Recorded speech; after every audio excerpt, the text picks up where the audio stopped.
नमस्कार, मी प्रियंका तुमचं पुन्हा एकदा प्रियंकाज आयुर्वेद या चॅनल मध्ये स्वागत करते। तर आज आपण बघणार आहोत कपाशीचे फायदे। कपाशी ही तांबडी, पांढरी, काळी अशा 3 प्रकाराची असते। जी चव थोडीशी तुरट असते।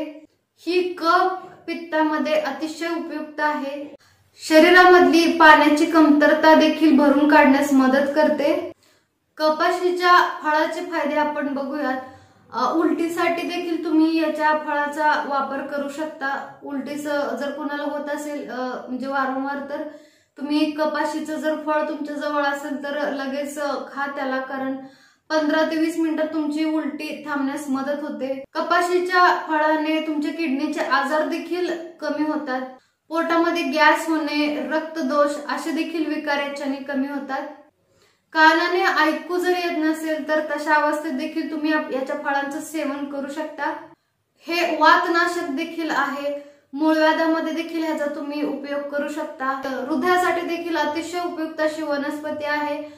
तुमच्या पोटामधल्या कृमी देखील नाश करते। पोटामध्ये कोणाला जंत झाले असतील तर तशा अवस्थेत देखील तुम्ही याचं सेवन करू शकता। तर याच्यामध्ये रान कापशी जी आहे ती तुम्ही वायूसाठी, म्हणजे पोटात गॅस होत असतील तर गॅस होत असतील तर रक्तविकार असतील, म्हणजे रक्तात काही दोष असतील तर तुम्ही याचं सेवन करू शकता। म्हणजे रक्तामध्ये जर दोष आढळले तर तुम्हाला त्वचारोग देखील होऊ शकतात।